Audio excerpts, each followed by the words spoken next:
सौतेला शहर। सिर्फ लोगों के बीच आना जाना काफ़ी नहीं है। हमारे समाज में बातचीत भी ज़रूरी है, जिसके लिए आपको उनके जैसा बनना पड़ेगा। रीमा का मन काम में लगने लगा और अब उसे खालीपन महसूस नहीं होता था।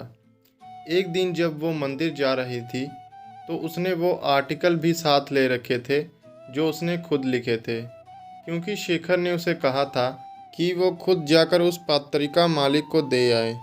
तो रास्ते में उसकी टक्कर एक गाड़ी से हो जाती है और उसको चोट लग जाती है।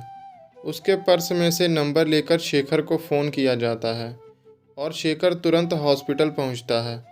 तो रीमा बेहोश होती है। थोड़ी देर में जब रीमा को होश आता है, तो एक औरत अंदर आती है और कहती है कि मैं यहाँ की हेड नर्स हूँ और रोज़ इनको मंदिर जाते हुए देखती हूँ, क्योंकि मैं भी वहीं रहती हूँ।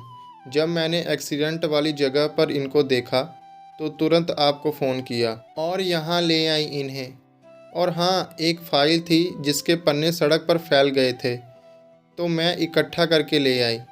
रीमा की तरफ जैसे ही वो फाइल उस नर्स ने बढ़ाई, तो रीमा की खुशी का ठिकाना नहीं रहा। वो अपना सारा दर्द भुला बैठी, क्योंकि चोट तो थोड़े दिन में ठीक हो जाती, लेकिन ये उसकी मेहनत थी। अब उसने नर्स को थैंक यू बोला और अब उसे ये सौतेला शहर सही मायने में अपनाने लगा था। रीमा को बहुत दुख दिया था इस शहर ने, फिर भी वो पता नहीं क्यों आज उसे अपना सा लग रहा था। रीमा बहुत दूर से इस शहर में रहने आई थी और उसका तौर तरीका इस शहर वालों से बिल्कुल अलग था। उसका चेहरा, उसकी भाषा, उसका चाल चलन सब दूसरों से अलग था।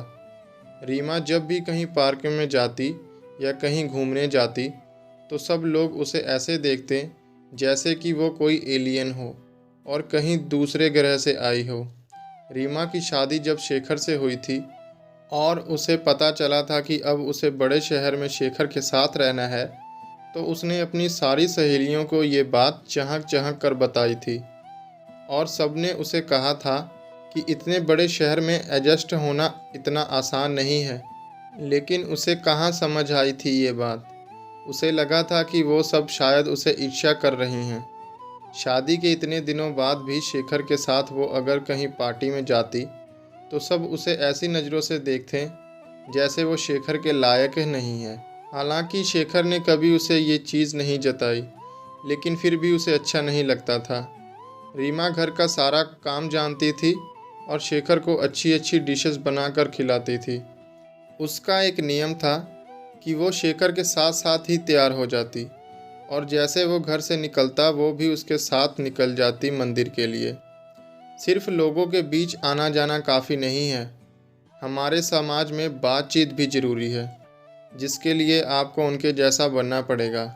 रीमा ने कोशिश तो बहुत की उन जैसा बनने की, लेकिन बन नहीं पाई। वो दिखावे वाली स्माइल, वो उठने बैठने का तरीका और वो लोगों के सामने कुछ और बोलना, अपनापन जताना और लोगों के पीछे उनकी बुराई करना, क्या था ये सब, समझ ही नहीं पा रही थी। खैर, उसने इन सब से दूर रहना ही ठीक समझा। धीरे धीरे उसका जीवन अपनी रफ्तार पकड़ने लगा। जब उसे लिखने का शौक़ पड़ा, लिखती तो थी वो बचपन में भी कहीं कहीं कुछ कुछ, लेकिन एक दिन जब वो मायके गई हुई थी, शेखर के हाथ एक डायरी लग गई जिसमें उन्हें कुछ लिखी बातें पढ़ने को मिली।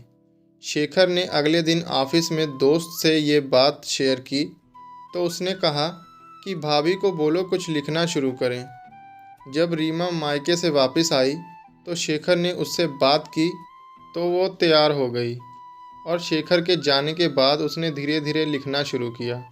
शेखर का दोस्त एक पत्रिका के मालिक को जानता था, तो उसने शेखर को उससे मिलवा दिया और शेखर ने रीमा के लिखे आर्टिकल उसको दिखाए, तो उन्हें पसंद आए और उन्होंने वो पत्रिका में छाप दिए।